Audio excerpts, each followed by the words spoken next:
After Liaquat Ali Khan's unfortunate passing, Pakistan faced a crucial moment in its history. The Muslim League had to make a tough decision to find a new leader to fill the void left by Liaquat's death. This was a challenging period in Pakistan's history, and the need for a strong and capable individual to handle the affairs of the state and help create a constitution was evident. The transition in leadership began with a significant change. Khwaja Nizamuddin, who was serving as Governor General, was moved to the position of Prime Minister. This shift, however, marked a notable difference. The Governor General office had substantial authority under British law, but those powers had not been actively used until then. Now, let's talk about Ghulam Mohammad, an individual with an unusual situation. He had paralysis. His physical condition quite different from the dynamic leadership that Pakistan needed at that crucial moment raised questions. Ghulam Mohammad was not involved in Pakistan movement, which made it challenging for him to understand the deep desires and expectation of the public.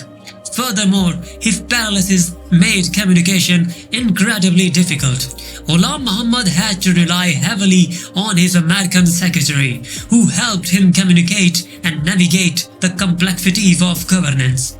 During this time, Pakistan did not have its own constitution. Instead, the nation was being governed based on the British Act of 1935, a legal framework that gave significant powers to the Governor General.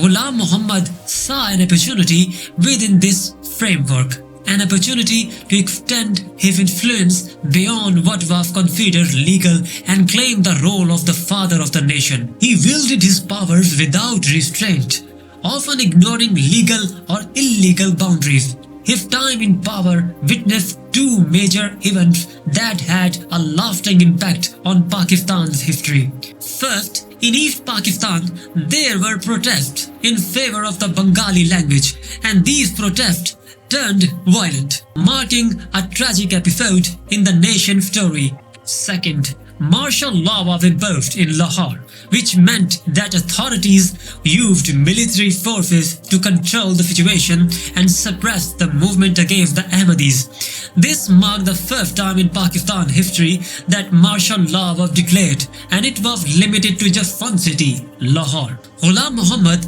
didn't stop at consolidating his power. He took action against his own Prime Minister, Khwaja Nizamuddin, and removed him from office. In a bid of justice, Nizamuddin took the extraordinary step of appealing to the Queen of England to reverse Ghulam Mohammad's decision. However, the United Kingdom, a country that often boasted about being the world's oldest democracy, shockingly declined this appeal for democracy. It was a moment that highlighted the complexities of international relations and the practical politics of global affairs. Ghulam Mohammad didn't stop there.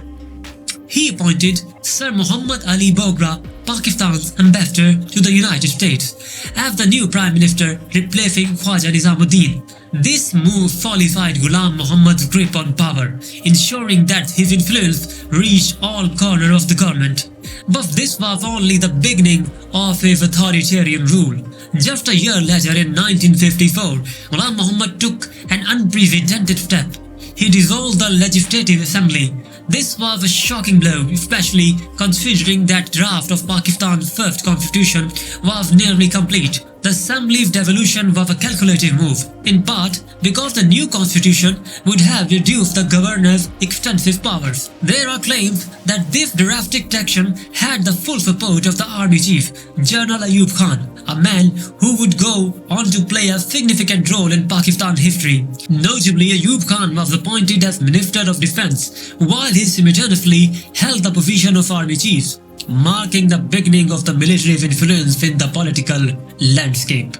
This ushered in a new era in Pakistan's history, where the military, symbolized by the Khakis, started to play a significant role in the nation's power politics.